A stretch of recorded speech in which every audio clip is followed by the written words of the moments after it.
Здравствуйте! Это неделя спорта, и я Юсуп Гелисханов. Сегодня мы расскажем о самых заметных спортивных событиях прошедших 7 дней. В Волгограде состоялись чемпионат и первенство Южного и Северокавказского федеральных округов по легкой атлетике. В этих соревнованиях приняли участие и ингушские легкоатлеты. Дебют наших спортсменов на всероссийской арене прошел вполне успешно. Мария Мистоева продолжит. Рейсхан Манкиева тренирует этих молодых людей второй год. И за такой маленький срок она успела вырастить из них перспективных легкоатлетов. Сама Рейсхан профессионально занималась легкой атлетикой в юности. Теперь делится своими навыками и умениями с молодым поколением. Несмотря на то, что ее воспитанники в своем большинстве выше и сильнее нее, ребята очень уважительно относятся к своему тренеру, беспрекословно выполняя все команды. Быстрей, быстрей, быстрей, быстрей! В любую погоду после занятия, отпрашиваясь с работы, эти парни приходят на стадион имени Рашида Аушева на тренировки. И все эти усилия не пропали даром. На чемпионате и первенстве ЮФО и СКФО, проходившем в Волгограде, команда наших легкоатлетов заняла призовые места, показав лучшие результаты. Рашид Костоев занял первое место в беге на 60 и 200 метров. Очень хорошо пробежал, то по электронике повысил свой результат. Прошел на чемпионат России, который пройдет в Москве с 19 по 21 февраля. Вот мы собираемся туда, готовимся сейчас. И ребята все показали личные свои, улучшили результаты. Рашид Костоев – один из самых перспективных воспитанников Рейсхан. Парень показывает неплохие результаты на соревнованиях, и ему прочит большое будущее в этом виде спорта. Сам же Рашид совершенно случайно попал на свою первую тренировку и навсегда полюбил легкую атлетику. Друг посоветовал, мы вместе учились в университете, он посоветовал мне, он в это время уже ходил и посоветовал мне тоже заняться этим видом спорта. Вот так я и приехал и начал заниматься. Скромный молодой человек планирует серьезно заниматься легкой атлетикой и победить на предстоящих соревнованиях в Москве. А его друг Аслан Сакалов самый старший в группе. Но в отличие от Рашида, с самого детства мечтал стать бегуном и завоевывать золото на крупных чемпионатах. Отсутствие условий и наставника отодвинули мечту парня на задний план. Но, как оказалось, не навсегда. Планирую профессионально заниматься, потому что мне этот вид интересен. Если и не добьюсь результата, я даже, поскольку мне здоровье позволит, планирую заниматься и тренироваться, потому что мне это просто интересно. В команде есть студенты, давно отучившиеся молодые люди и даже школьники. Разный возраст, не помеха тренировкам. Главное желание, а оно у ребят есть. Для нашего региона это достаточно молодой вид спорта. О том, что у республики есть свои легкоатлеты, многие даже не знают. Но несмотря ни на что, эти парни продолжают стараться, чтобы прославить имя нашего региона. Правда, с условиями для тренировок у спортсменов есть проблемы. Порой бывает температура минусовая, порой на улице бывает теплее, чем в этом помещении. И в этом помещении мы ютимся с ребятами. Человек 20 человек ребят, и мы здесь и раздевалка, и спортзал. А чтобы позаниматься на беговой дорожке, ее предварительно необходимо очистить от снега. Конечно, проявляемая наставниками смекалка помогает сделать тренировки полноценными, но отсутствие специальных условий все равно играет значительную роль в успехах нашей команды. Возможно, при наличии зала и места, где можно заниматься в любую погоду, этот вид спорта стал бы так же популярен у ингушей, как и боевые искусства. Считанные дни остались до старта чемпионата России по альпинизму, который пройдет в Джейравском районе Ингушетии. Спортсмены из разных регионов прибыли в республику, чтобы заранее изучить маршруты соревнований. О том, как участники готовятся к старту чемпионата и как идет подготовка, в следующем сюжете. Все, вершина. Вон я вижу этот спорт-отель наш. После 5-часового подъема на гору взору альпинистов наконец открылась гора Гайкомб во всей своей красе. А как небольшой бонус и почти весь край. Даже Казбек виднеется вдали. Альпинисты не теряют времени и начинают оглядываться вокруг. Несмотря на то, что команда из Красноярска приехала в Ингушетию только пару дней назад, подняться на гору, а заодно и осмотреться они решили сразу. Маршрут, который сегодня альпинисты выбрали, самый легкий из предложенных 16. Однако впечатления, полученные на вершине, по словам альпинистов, ни с чем не сравнишь. Спуск, конечно, проходит быстрее, но именно он наиболее опасен. Мы сегодня изучали просто путь спуска дальнейшего. То есть мы планируем совершать восхождение по стене, по южной, вот, а спускаться по тому маршруту, как мы сегодня поднялись на вершину. То есть маршрут второй А категории трудности по 6-бальной системе. Вот. Ну, достаточно простой, но времени прилично занимает. То есть обычно там у нас в Сибири, там в Саянах единички, двоечки ходятся там за 3 часа, там, за 4. Сегодня вот мы ходили 5,5 часов. В горах Кавказа команда из Красноярска не впервые. За их плечами солидный послужной список из покоренных вершин и других уголков земли. Но, несмотря на это, ощущения здесь совершенно иные, делится впечатлениями Игорь Логинов. Мы шли не спеша. Новый район, интересно все везде поглазеть, посмотреть, рельеф везде оценить, это здорово, на стену там постоянно голова завернута наверх, вот.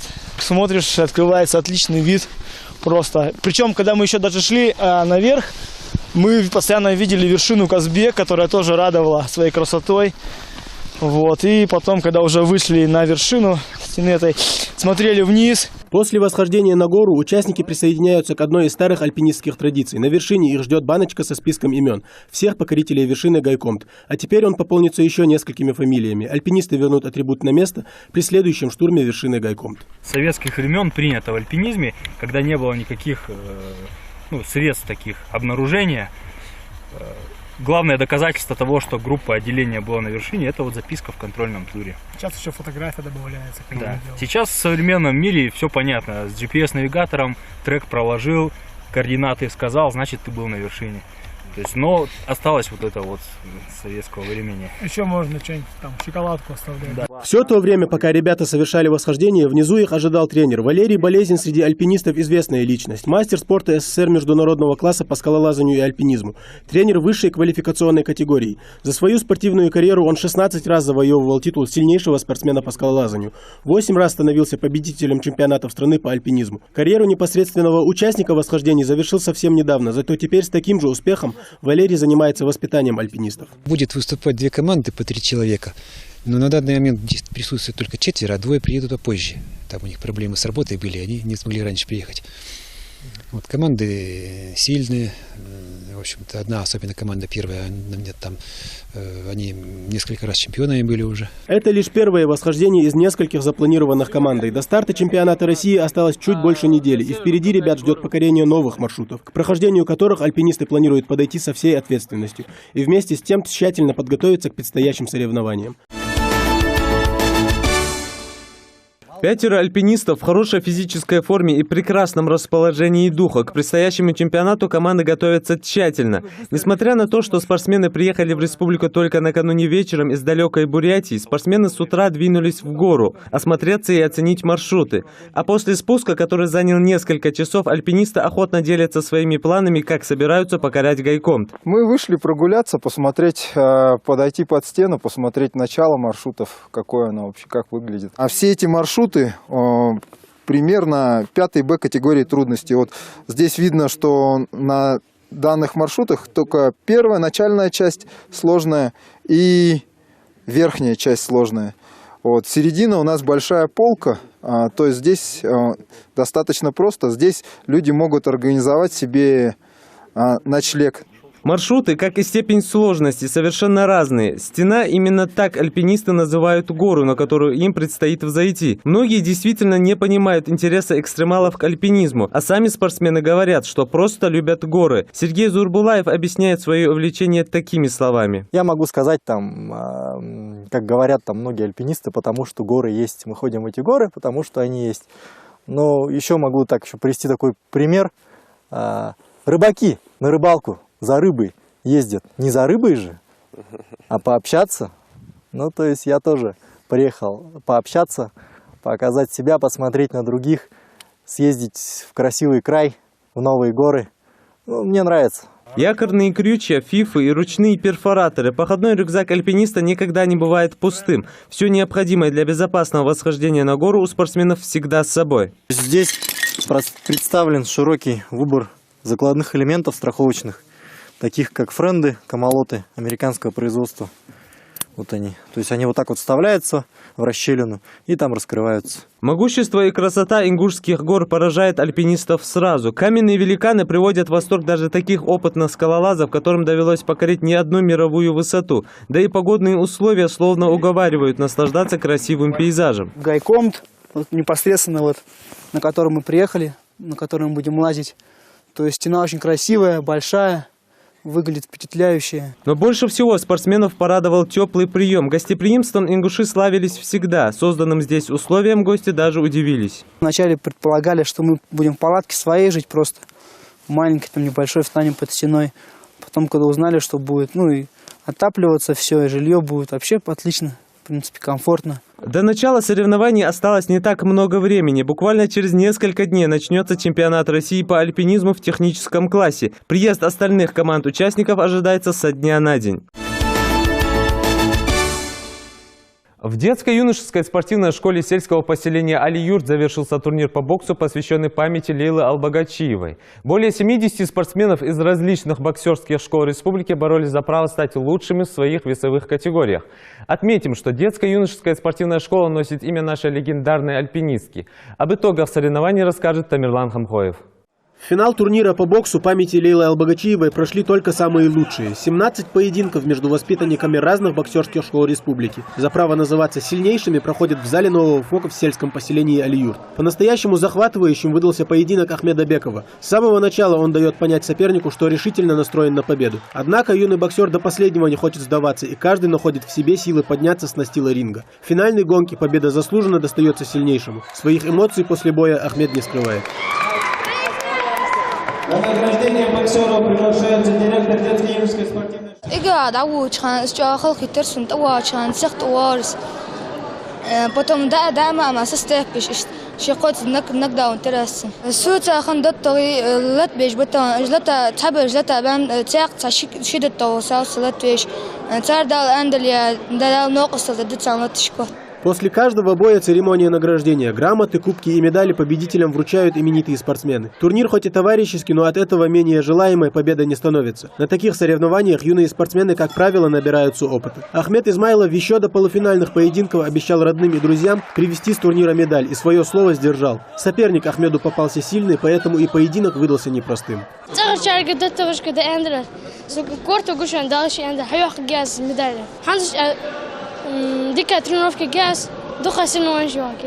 А вот боксеры из Яндери увезли с собой сразу несколько медалей высшей пробы. Такой результат говорит об упорных тренировках. Готовил ребят мастер спорта международного класса по боксу Альберт Хамхоев. Я привез сюда с ФОКа, с Яндыровского ФОКа 7 ребят.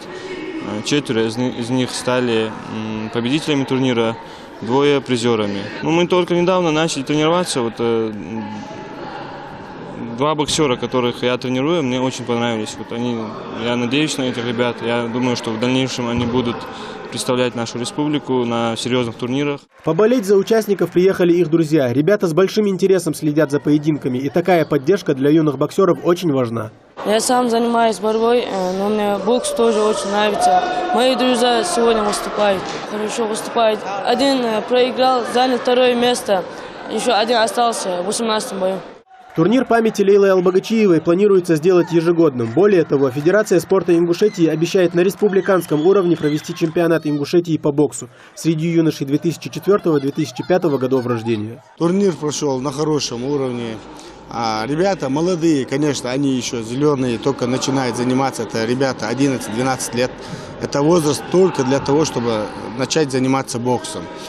Самое главное, что я здесь заметил, то что у ребят наших глаза горят огромное желание боксировать, огромное желание выиграть. Некоторые после проигрыша слезу пускают, это уже тоже нормально. В числе зрителей и мать легендарной альпинистки. Марем Албагачиева лично вручила победителям грамоты и кубки и дала начинающим боксерам свои наставления.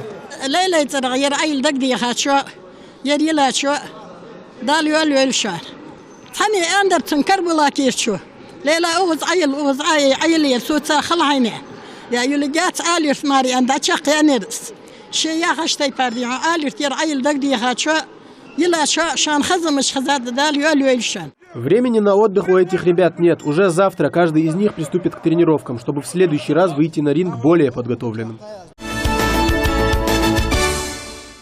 В физкультурно-оздоровительном комплексе сельского поселения Кантышево прошел чемпионат и первенство Ингушетии по кикбоксингу в разделе К1. Лучшие спортсмены из всех районов республики в 13 весовых категориях боролись за право выступить на чемпионате СКФО, который пройдет в Дагестане. Подробности в следующем сюжете. Двукратный чемпион Юга России, обладатель Кубка мира по кикбоксингу Мурад Даурбеков подходит к первенству Ингушетии фаворитом своей весовой категории 60 килограмм. Даже изменение в формате соревнований не мешает спортсмену выступить уверенно. В финальном поединке 16-летнему Мураду противостоял очень быстрый и физически сильный соперник. С первого же раунда оба боксера показали очень зрелищный и интересный бой, обмениваясь большим количеством ударов. В итоге единогласным решением судей победу одержал Мурад Даурбеков.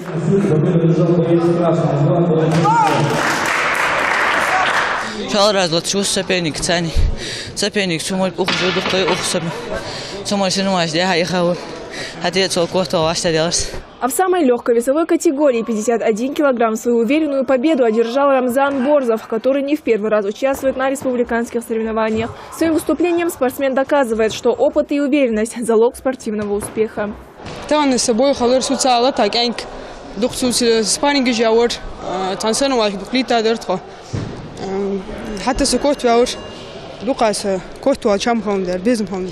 Впервые чемпионат республики по кикбоксингу проходит в разделе К1, что позволяет спортсменам наносить удары коленом и в районе бедра и делать подсечки. Благодаря изменению формата в соревнованиях все 9 финальных поединков получились весьма зрелищными и эмоциональными.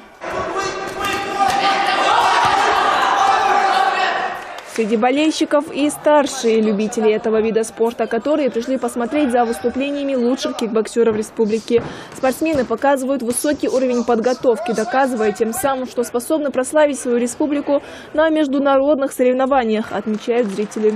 Как старшему поколению это не то, что приятно. Просто если ребята занимаются и обращать на них внимание, какие-то помощь им оказывать, они в спортзалах проводят время. После спортзала им неохота где-то ходить по закоулкам, каким-то этим заниматься. Они поднимают, дают известность республике. Главная цель этих соревнований – развитие и пропаганда кикбоксинга в республике, повышение мастерства спортсменов, а также отбор на чемпионат и первенство СКФО. В основном мы движемся в направлении фу-контакт. Здесь участвовали ребята и победители первенства России в разделе фул, и двукратные победители первенства России, призеры, победители мира, Европы. И вот сейчас начали себя пробовать в этом разделе. Неплохо получается у некоторых. Некоторым нужно подтягиваться где-то в каких-то ситуациях, в каких-то элементах. В лоу-кике, в коленях, вот удары с разворота. Ну, вот это нужно оттачивать. Я думаю, в скором будущем мы увидим наших спортсменов в хорошей форме и на пьедестале почета. Победители республиканского чемпионата и первенства республики уже завтра возобновят тренировочный процесс. Ведь совсем скоро этим ребятам предстоит отстаивать честь своей республики на чемпионате и в первенстве СКФО. Соревнования пройдут в Дагестане. В сельском поселении Сурхахи состоялся мастер-класс от прославленных ингушских спортсменов. Серебряный призер Олимпийских игр в Рио-де-Жанейро Калой Картоев и 4-кратный чемпион мира по кикбоксингу Мосур Кадзоев провели беседу с воспитанниками Горского кадетского корпуса. Поделились опытом и в рамках мастер-класса показали кадетам некоторые приемы из кикбоксинга и вольной борьбы. Подробности в нашем следующем материале. Почетных гостей встречает практически весь кадетский корпус. Актовый зал переполнен, а вопросы именитым спортсменам кадеты задают наперебой.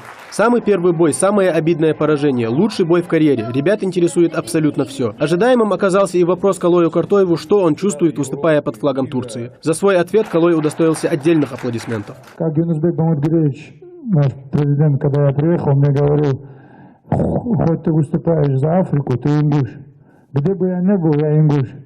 Об этом знает весь мир, кто здесь находится. Если у вас сложится жизнь, что придется поменять страну или там выступать, там, я не знаю, или достигать каких-то результатов под другим флагом, вы не забывайте ингушский флаг. Потому что то, что мы ингуши, это у нас никто не отнимет.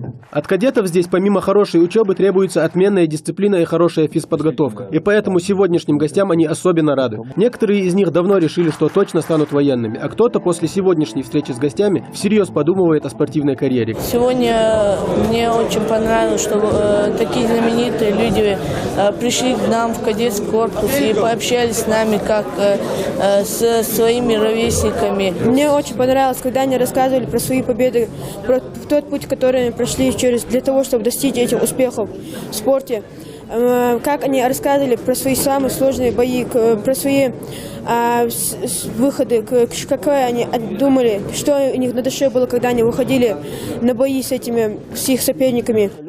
Калой Картоев и Моусар Кадзоев далеко не первые именитые гости, которых встречают в кадетском корпусе. Чтобы привить воспитанникам любовь к спорту, учебе и воинской дисциплине, руководитель учреждения регулярно приглашает почетных гостей. Ведь даже беседа с именитыми спортсменами для ребят – лучший урок, где помогают понять, что такое настоящее усердие и к чему можно прийти благодаря упорству. В дальнейшем обязательно, и не только военных спортсменов, но и военных будем приглашать. И до этого были у нас и полковники, и генералы приглашенные. Вот на таких примерах, я считаю, и должны воспитываться кадеты. Именитые спортсмены с большим удовольствием делятся опытом с воспитанниками кадетского корпуса, объясняя, насколько важна дисциплина и трудолюбие в достижении своей цели. У них у каждого есть свое будущее, у каждого есть своя цель. Им интересно, кто-то хочет спортсменом стать, кто-то хочет военным, по военной линии дальше идти. Так как мы спортсмены, мы можем много чего посоветовать, много что подсказать и донести до них, что все возможно, все реально. Поэтому, я думаю, такие встречи, если будут чаще проводить во всех наших вузах, кадетском корпусе или там, будь то в других вузах, для подрастающего поколения в целом нашей республики это будет очень хорошо.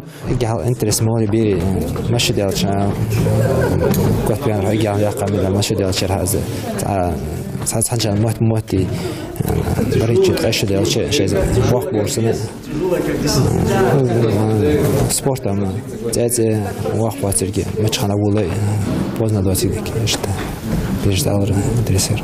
Актовый зал сменяется на спортивный. Мастер-класс от 4-кратного чемпиона мира по кикбоксингу и призера Олимпийских игр. О таком ребята до сегодняшнего дня только мечтали. А если такие выдающиеся личности в мировом спорте еще и твои земляки, впечатления от такой тренировки удваиваются. Подобному рвению может позавидовать любой.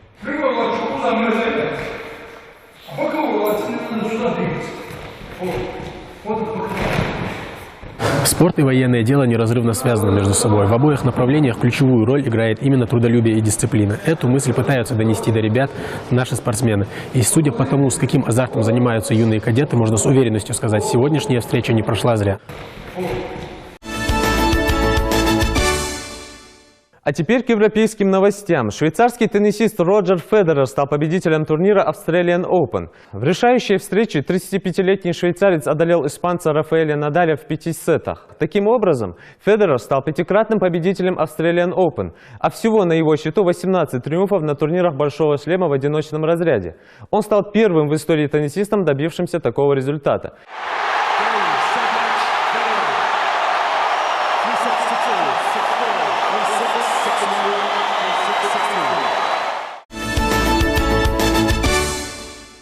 Это были все спортивные новости на сегодня. Будьте здоровы и любите спорт.